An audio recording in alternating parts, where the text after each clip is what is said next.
अरे यार, सारा मूड खराब हो गया। कितने ज्यादा एक्साइटेड होकर हम उस बड़े से होटल में मोमोज खाने के लिए गए थे। लेकिन यह तो वही बात हो गई कि ऊंची दुकान, फीके पकवान, कितने घटिया मोमोज थे। और नहीं तो क्या, स्टीम मोमोज तो ऐसे लग रहे थे जैसे स्टीम ही नहीं किए हों। और फ्राइड मोमोज सारे कच्चे थे। मुझे पनीर मोमोज तो अच्छे भी नहीं लगे, ना ही वेज मोमोज। सारे पैसे बर्बाद हो गए। लेकिन मेरा तो जी भी नहीं भरा। अभी भी मुझे ना मोमोज खाने की बड़ी क्रेविंग हो रही है। हाँ, तो मुझे भी तो हो रही है। वैसे यार, मैंने सुना है ना, यहाँ पास वाले रोड में कोई औरत है जो बड़े तीखे मोमोज बेचती है। चटनी के साथ साथ उसके मोमोज भी ना बड़े चटपटे होते हैं। मेरी बहन है ना नताशा, उसने खाए थे, बड़ी तारीफ कर रही थी। अगर ऐसा था तो मुझे वहां क्यों नहीं ले गया? बेफालतू में इतने पैसे खर्च हो गए। चल, हम भी चल के उन तीखे मोमोज को ट्राई करते हैं। कॉलेज के दोनों दोस्त तीखे मोमोज ट्राई करने के लिए पास के ही रोड में लगी एक तीखी मोमोज वाली के ठेले पर जाते हैं। अरे दीदी, एक प्लेट पनीर फ्राइड मोमोज तो देना। ये लीजिए। खुशबू तो बढ़िया आ रही है, लेकिन खा कर ही पता चलेगा। वो दोनों दोस्त जैसे ही उन चटपटे तीखे मोमोज को खाते हैं। यार, ये तो बड़े ही गजब के मोमोज हैं। चटपटे होने के साथ साथ कितने ज्यादा टेस्टी भी हैं। मेरी तो जी भी जल गई, लेकिन मजा तो बहुत आ रहा है। दीदी, एक प्लेट और लगा दीजिए मोमोज। देखते ही देखते वो दोनों दोस्त एक प्लेट के बजाय 4 से 5 प्लेट मोमोज खा जाते हैं, जिसे देख मोमोज वाली कहती है, अरे आप दोनों तो मोमोज खा ही जा रहे हैं। बस भी करिए, ये बड़े तीखे मोमोज हैं। ज्यादा खाना भी ठीक नहीं है। लेकिन दीदी, क्या मोमोज बनाए हैं आपने? अगर मैं आपकी जगह ऐसे तीखे मोमोज बनाता ना, तो मैं बस 24 घंटे मोमोज खाता रहता। वैसे इतने तीखे, चटपटे, स्वादिष्ट मोमोज बनाने के पीछे का राज क्या है? मुझे तो लगता है कि आप किसी बड़े से होटल की शेफ हैं। क्यों, सही कहा ना?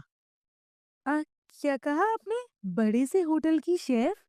मैंने तो आज तक किसी अच्छे रेस्टोरेंट में भी नहीं गई। क्या? तो फिर आप इतने अच्छे मोमोज कैसे बनाती हो दीदी? बताइए ना। उन दोनों ग्राहकों की बात सुनकर सुहानी हंसने लगती है और अब इन्हें इन तीखे मोमोज के पीछे की कहानी बताती है। तो चलिए, उन दोनों के साथ साथ हम भी इस कहानी को जानते हैं। अरे माँ जी, आराम से, ये लीजिए, पानी पीजिए। और आपने अपनी सुबह की दवाई खाई या नहीं? खा ली थी बहू, खा ली थी। अब तेरे कहने से पहले ही सारी दवाइयाँ समय से खा लेती हूँ। हाँ, ये हुई ना बात। चलिए, अब आप आराम करिए। रवि बेटा, दादी माँ का अच्छे से ध्यान रखना, ठीक है? आज मालकिन के घर पे थोड़ा ज्यादा काम है, तो मुझे आने में थोड़ा समय लग जाएगा। माँ, आपने कहा था कि आप आज मेरे लिए पनीर बनाओगी। आप पनीर बनाओगी ना? रोज रोज सूखी सब्जी और दाल खाकर ना मैं उब गया हूँ। रवि बेटा, तुम जानते हो ना कि मुझे तो तनख्वाह मिली थी, वो घर का किराया, माली की दवाई और तुम्हारे स्कूल की फीस में चली गई। मैं इस महीने तो तुम्हारे लिए पनीर नहीं बना पाऊंगी, लेकिन मैं वादा करती हूँ, अगले महीने मैं जरूर अपने लाडले बेटे के लिए पनीर बनाऊंगी। सुहानी बहू, तू क्यों मेरी दवाइयों के पीछे इस बच्चे का मन मारती है? मैं आज हूँ, कल नहीं। तू क्यों मेहनत की कमाई मेरी दवाइयों में खर्च कर रही है बेटा? माँ जी, खबरदार! आपने ऐसी बात दोबारा कही तो। उनके जाने के बाद एक आपका ही तो सहारा है मुझे, और रवि को अगर आपको कुछ हो जाएगा तो मैं किसके सहारे जीऊंगी? सुहानी के पति अनमोल की 3 साल पहले एक सड़क दुर्घटना में मृत्यु हो गई थी, जिसके चलते सुहानी अब लोगों के घरों में साफ सफाई और खाना बनाने का काम करके ही अपने और बेटे और सास का गुजारा चलाती थी। सुहानी, तुमने जो परसों राजमा चावल बनाए थे ना, वो मेरे ऑफिस के सभी दोस्तों को काफी पसंद आए। तुम सच में बहुत अच्छा खाना बनाती हो। इनफैक्ट मैंने तो शादी के बाद आधे से ज्यादा चीजें तुमसे ही बनानी सीखी हैं। तुम इतना अच्छा खाना कैसे बना लेती हो सुहानी? बस मालकिन, जैसे ही थोड़ी बड़ी हुई तो माँ ने हाथों में चूल्हा चौका थमा दी। बचपन से ही खाना बनाना सीख लिया था। सुहानी, तुम सच में बहुत मेहनती हो। भगवान तुम्हारी मेहनत का फल जरूर देंगे तुम्हें। वैसे आज मेरा तुम्हारे हाथों की ना खट्टी खट्टी कढ़ी खाने का मन हो रहा है। तो आज मेरे लिए कढ़ी चावल बनाना। ठीक है मालकिन। सुहानी गरीब जरूर थी, लेकिन उसके हाथों में खाना बनाने का एक ऐसा हुनर था कि वो किसी भी बड़े से बड़े होटल के शेफ को भी खाना बनाने में फेल कर सकती थी। लेकिन गरीबी के चलते सुहानी कभी अपने इस हुनर को ठीक तरीके से इस्तेमाल नहीं कर पाई। ऐसे ही समय गुजरता रहता है और एक दिन क्या करूं कुछ समझ नहीं आ रहा है। अरे मालकिन, क्या हुआ? आप इतनी परेशान क्यों हैं? सब ठीक तो है ना? आज जापान से ना मेरे कुछ क्लाइंट्स आ रहे हैं। पहले तो मैंने सोचा था कि मैं उन्हें इंडियन फूड खिलाऊंगी, लेकिन उन्होंने इंडियन फूड के लिए मना कर दिया है। उनको बस अपना रेगुलर फूड ही खाना है, जैसे डम्पलिंग्स वगैरह। ये क्या होता है मालकिन? अरे ये मोमोज जैसे होते हैं। अरे बस इतनी सी बात, उन्हें मोमोज खाने हैं ना, तो मैं बना देती हूँ मोमोज। तुम्हें आते ही मोमोज बनाने? हाँ, वो मेरे पति को मोमोज बड़े पसंद थे। शादी से पहले अक्सर मैं उनके लिए मोमोज बनाया करती थी। आप फिक्र मत करिए, मैं बहुत अच्छे मोमोज बनाती हूँ और उन लोगों को बहुत पसंद आएंगे। सुहानी जल्दी से मोमोज बनाने का सारा सामान लेकर आती है और मोमोज की तैयारी करने लगती है। मोमोज की फिलिंग के लिए सुहानी गोभी, चिकन और पनीर तैयार करने लगती है, लेकिन गलती से सुहानी उनके अंदर थोड़ी ज्यादा लाल मिर्च डाल देती है। अरे! ये क्या हो गया? बाहर के लोग तो तीखा खाना बिल्कुल भी नहीं खाते। अब मैं क्या करूँ? दोबारा सामान लाकर तैयारी करने का समय नहीं है मेरे पास। अरे! अरे हाँ, फ्रिज में वो मालकिन क्या खाती हैं? हाँ, मायोनीज़। मायोनीज़ रखी है। उनके साथ ही तीखे मोमोज़ खाएँगे तो उन्हें ज़्यादा तीखापन नहीं लगेगा। सुहानी जल्दी से मोमोज़ की फिलिंग भरती है और कुछ स्टीम तो कुछ फ्राइज़ मोमोज़ तैयार करती हैं। थोड़ी देर में मोनिका के क्लाइंट्स आ जाते हैं और सुहानी उन्हें डरते-डरते तीखे मोमोज़ देती है। एक इंसान जैसे ही तीखे मोमोज़ को खाता है, तो मिर्च के मारे ऊ-आ करने लगता है। Oh my god! This is too spicy. लगता है इन लोगों को मिर्ची लग रही है।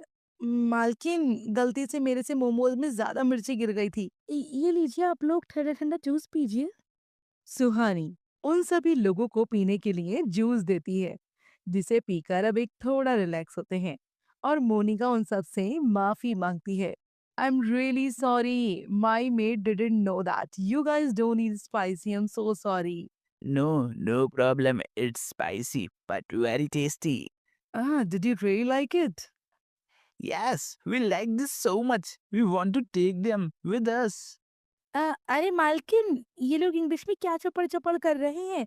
मुझे तो कुछ समझ नहीं आ रहा है। अरे, ये लोग कह रहे हैं कि तुम्हारे हाथ के बने हुए तीखे मोमोज़ बहुत ज़्यादा पसंद आए। ये तो इन्हें अपने साथ जापान ले जाना चाहते हैं। मालकिन, सच में इन लोगों को मेरे तीखे मोमोज़ पसंद आए? ये तो बड़ी गज़ब की बात हो गई। मोनिका के सारे क्लाइंट्स उन तीखे मोमोज को बहुत एंजॉय करते हैं। अपने क्लाइंट्स के जाते ही मोनिका, सुहानी, तुम नॉर्मल खाना तो टेस्टी बनाती ही थी, लेकिन तुम्हारे हाथ की ये तीखे मोमोज, ओहो, इनकी तो बात ही अलग है। और जब तुम इतने बढ़िया तीखे मोमोज बनाती हो तो तुम यहाँ क्यों नौकरानी का काम कर रही हो? अपना मोमोज का ठेला क्यों नहीं खोल लेती? लेकिन मालकिन, इसके लिए भी तो पैसे चाहिए ना। मेरे पास तो मोमोज का ठेला खोलने के लिए पैसे भी नहीं है। अरे, तुम क्यों फिक्र करती हो?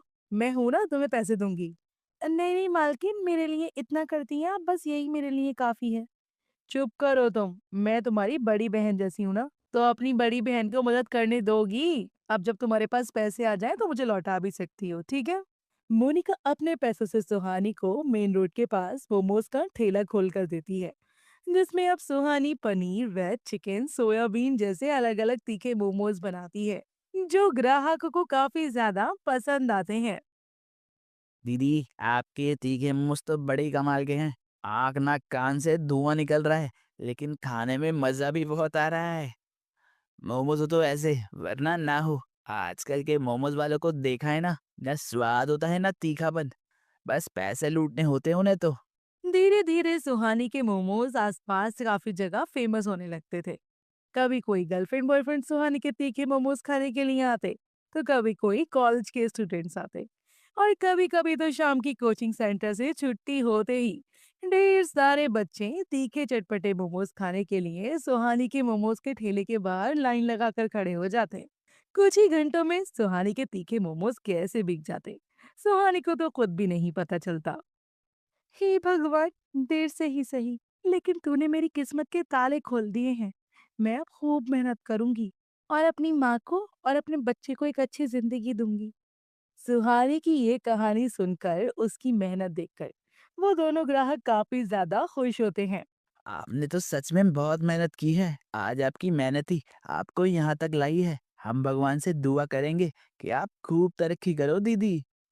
भगवान से दुआ करने के साथ साथ हम आपसे इस तीखे मोमोज के बारे में सोशल मीडिया पर पोस्ट भी करेंगे।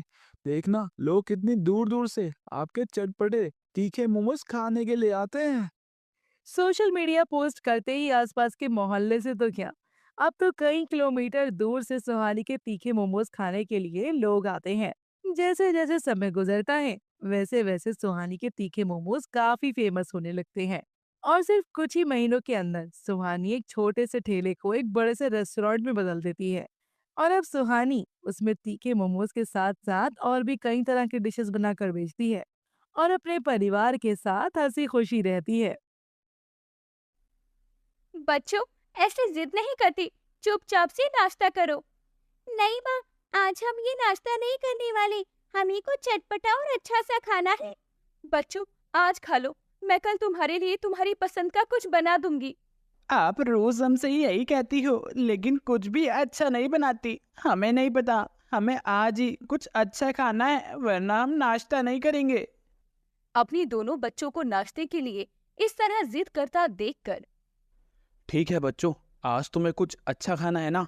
आज तुम्हारे पापा तुम्हारे लिए कुछ टेस्टी सा बनाने वाले हैं। बस थोड़ा इंतजार करो, मैं अभी आता हूँ। अमर किचन में जाता है और अपने दोनों बच्चों के लिए नाश्ता बनाने लगता है। करीब आधे घंटे बाद अमर प्लेट में नाश्ता लिए बाहर आता है। ये लो बच्चों, तैयार है तुम्हारा टेस्टी और यमी नाश्ता। ये क्या पापा, आप तो हमारे लिए अंडा रोल बनाकर ले आए हो। हमें अंडा रोल खाने का थोड़ी ना मन था। मुझे तो लगा था आप कुछ अलग सा बनाने वाली हो, लेकिन आपने तो ये अंडा बनाया है। इससे अच्छा तो मुझे ही कह देती, मैं ही इसे बना लेती। अरे बच्चों, ये मामूली अंडा नहीं है, इसके अंदर मैंने मसालेदार कीमे की स्टफिंग भरी हुई है। यह कीमा ऑमलेट है, एक बार इसे खाकर तो देखो।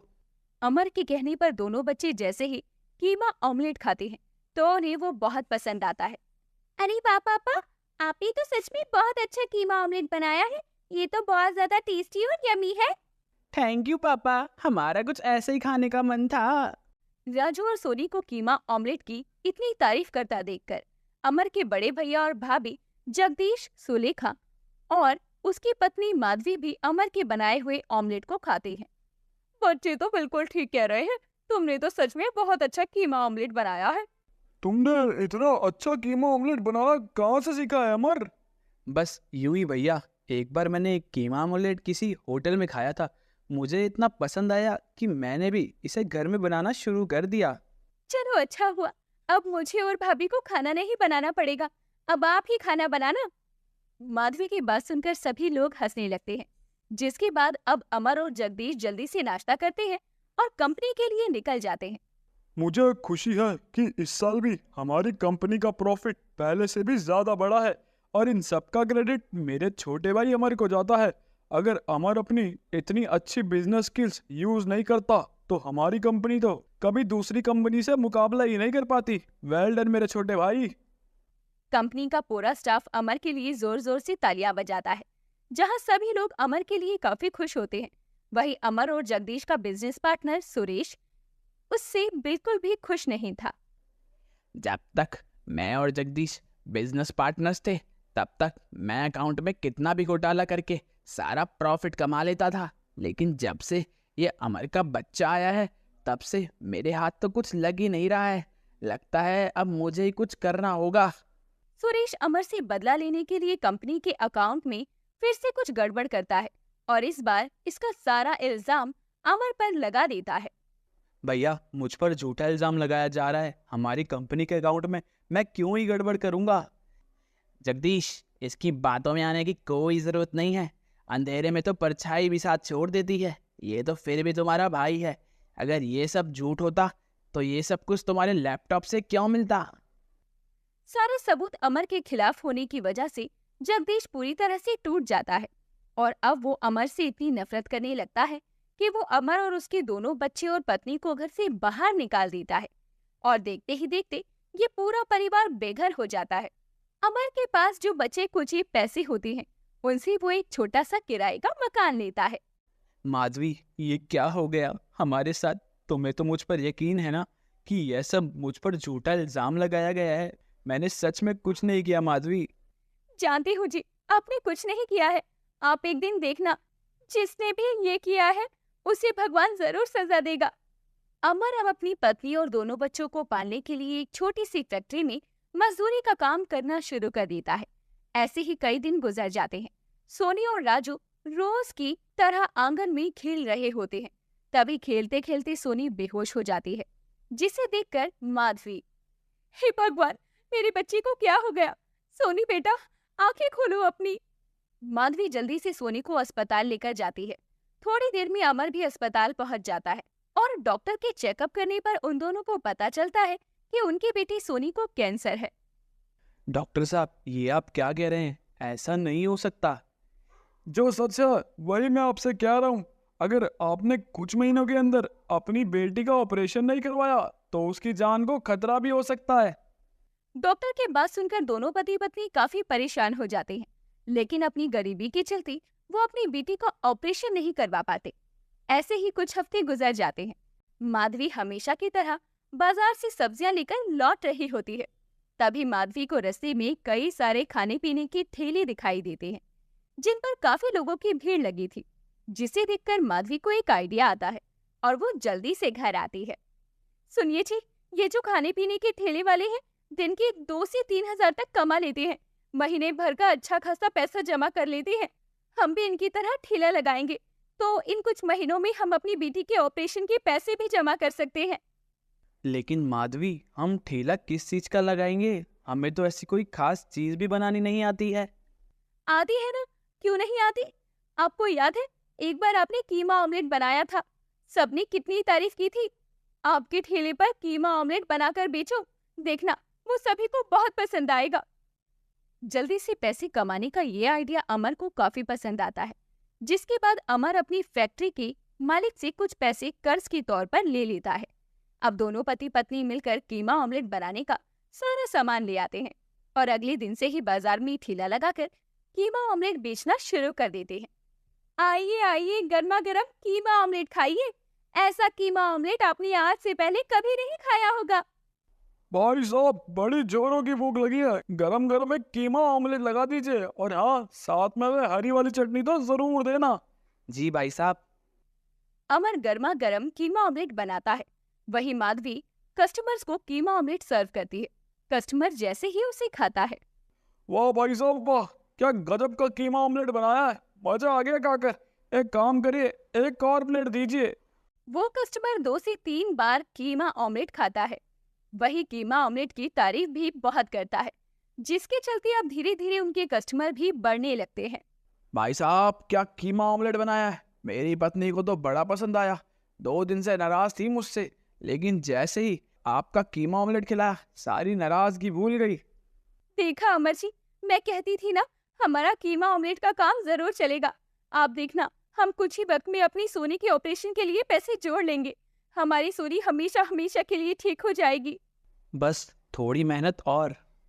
जहाँ दोनों पति पत्नी सुबह से शाम तक मेहनत कर कीमा ऑमलेट बेचकर पैसे जोड़ रहे थे, वहीं उनके सामने ही एक बड़ा सा ढाबा बना हुआ था, जिसका मालिक राजपाल अपने ढाबे पर कई तरह की खाने पीने की चीज बनाकर बेचता था।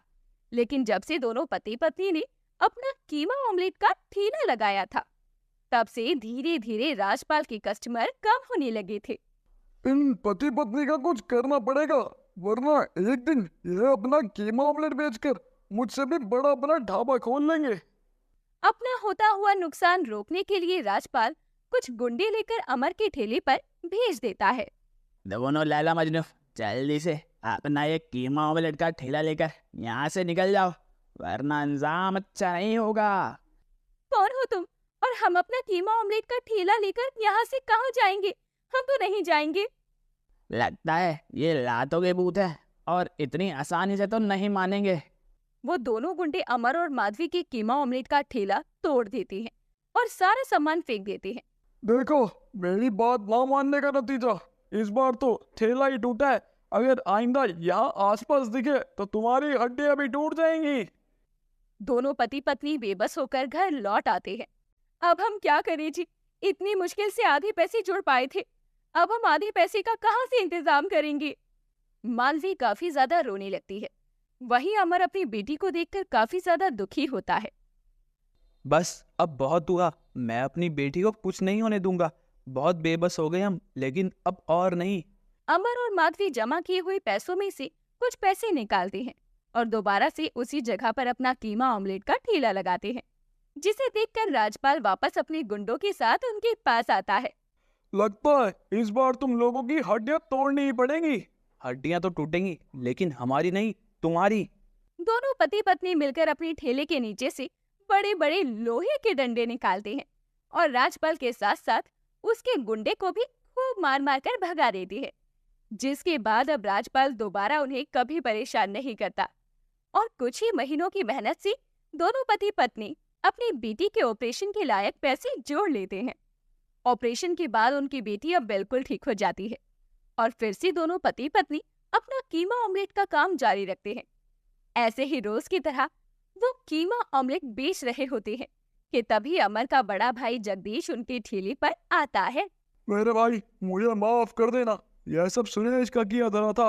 उस दिन मैंने उसे कॉल पर बात करते हुए सुन लिया था कि कैसे उसने तुम्हें फंसाया। मुझसे बहुत बड़ी गलती हो गई भाई, बहुत बड़ी गलती हो गई। मेरी वजह से तुम्हें और इन सबको कितनी तकलीफ करनी पड़ी। भैया, इसमें आपकी कोई गलती नहीं है। जो हुआ उसे भूल जाइए। अमर पल भर में अपने भाई को माफ कर देता है और पूरा परिवार पहले की तरह ही साथ रहने लगता है। वहीं अमर और माधवी अपना कीमा ऑमलेट का काम जारी रख साइड बिजनेस की तरह उसे आगे बढ़ाते हैं।